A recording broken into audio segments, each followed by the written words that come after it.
and welcome back to another video. My name is Steph, and in this video I just want to celebrate that I have been on YouTube for 1 year now. I posted my first video 13 months ago. That was March 24th, and I just wanted to take a moment to express some gratitude to my subscribers, my viewers, and everybody that has left a comment on my videos in the last year, reintroduce myself, and maybe share a little bit of advice or thoughts or maybe reflections on this last year and the kind of content that I want to create going forward. So the questions in this video I've kind of taken from all over the place, mostly from the Booktube birthday and the Booktube anniversary tag. And I'm going to keep it pretty short and sweet, so let's just hop straight in. Very first question is, why did I start Booktube? So the number one reason that I started a Booktube was really just because I wanted to make friends with other readers.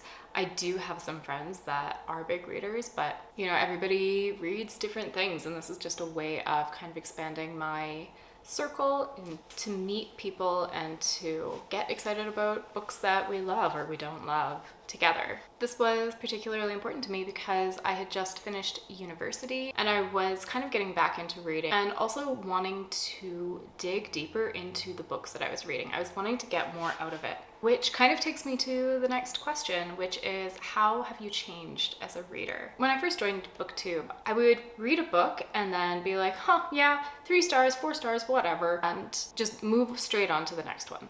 And I didn't really spend much time thinking about theme. I would forget the plot really quickly. I really wasn't fully engaged. I was sort of mindlessly consuming books. And I don't think that that is actually a bad thing. Books should be entertainment. They should be bringing you pleasure and escapism if that's what you're coming to it for. But because I'm also interested in writing and developing my craft of writing, it was important to me to start reading books with a bit more of a critical lens. So now that I read, I know that I am going to be putting out content, which feels weird to say because I don't really think of myself as a content creator. I just want to make videos talking about books.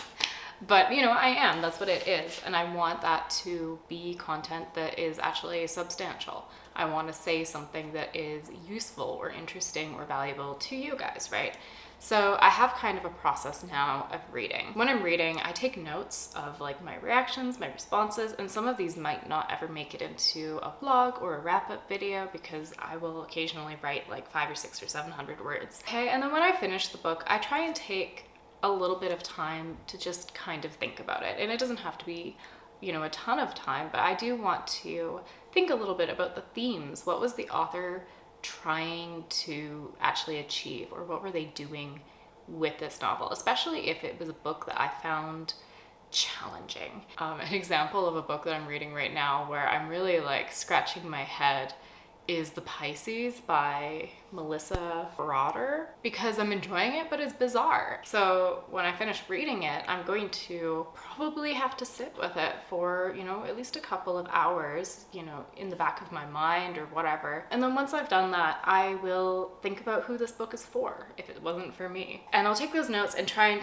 form it into a bit of a coherent, I don't write a full script, but I write, you know, sort of bullet points about what I want to say before I go up here. So that's what I'm looking at when I go down. It's a much longer process, and I feel like just doing this has really helped me take a lot more out of the books that I'm reading. The next question is, what kept me going? My first video, it actually did pretty well, and it continues to do pretty well comparatively. I think it has over 1,000 views, which is more than most of my videos on YouTube.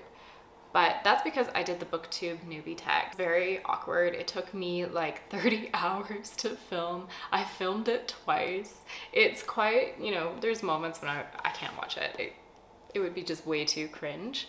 But the thing that kind of helped propel me through that bit of difficulty, that learning curve, and like the anxiety of putting myself just like out into this open space that anybody can see and comment and be like, ooh, was really like, there were 2 aspects of it. The first aspect was learning a skill in editing. Like, if I feel that I am developing a skill in editing and sort of critically thinking about books, that is something that I feel like is an achievable goal that I have a bit of control over, versus how many views I'm getting or comments or like whatever. And then the second thing was also the comments that people leave on my videos. I am so grateful to everybody who has left comments and have chosen to engage with me in a really positive way. I'm really grateful because I haven't really gotten too many hateful or negative comments from people. Booktube has just been super, super welcoming, and I came to it for friends, and I feel like I've really made friends through it. The next question is, how do I read? Typically, I will read about 3 books at a time. That's usually one audiobook, an ebook, and then a physical copy if I have it. And I try to read 3 different genres at a time as well, and I just feel like that kind of keeps me interested and engaged, and it's easy for me to just kind of always have a book on hand if I'm standing in line or like, you know, doing chores, anything. There's always a story that I can sink into. The next question is, what kind of advice would I have for people who are looking at starting YouTube in 2024? I think that my greatest advice is to just do it. You don't need any special equipment. At least half of my videos have been filmed on my phone, which I have now lost. And that was great for me because it kind of forced me to learn. This is really something you can do at your own pace, and it is actually quite minimal risk and has really high reward in my experience. When I started, I did not really tell anybody. I think I told 3 people in my life that I was starting a YouTube channel, but just having this, you know, quiet, anonymous space just gave me the space to allow myself to learn without feeling too self-conscious. Overall, my strategy is really just to challenge myself to either learn one thing for editing that can improve the quality of my videos, every video that I put out, or to expand the way that I'm thinking about books, or challenge myself in the way that I am communicating, like in my script writing, in my speaking to the camera, and know that, you know, probably your first few videos will suck. Mine did.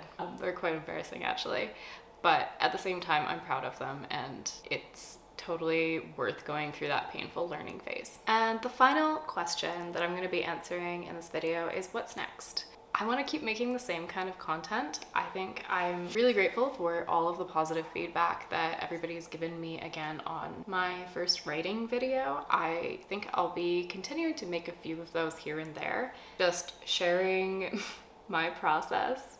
I'm a little bit nervous about it because it's a super vulnerable thing, but you know, I think that it will probably be really rewarding as well. And I would love to do more like topic videos where I'm looking into a theme or a genre or trope and exploring how maybe this could be a response to something that's happening in society, that we are suddenly gravitating to it, and themes and trends and changes over time, retrospectives.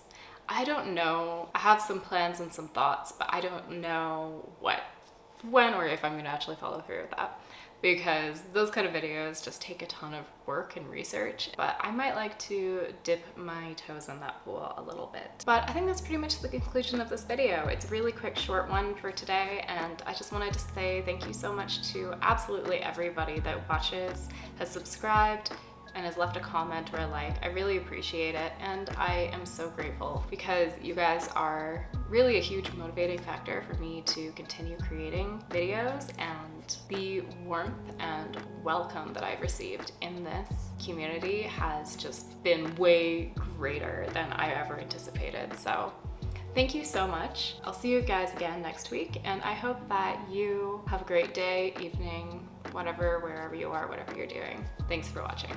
Bye!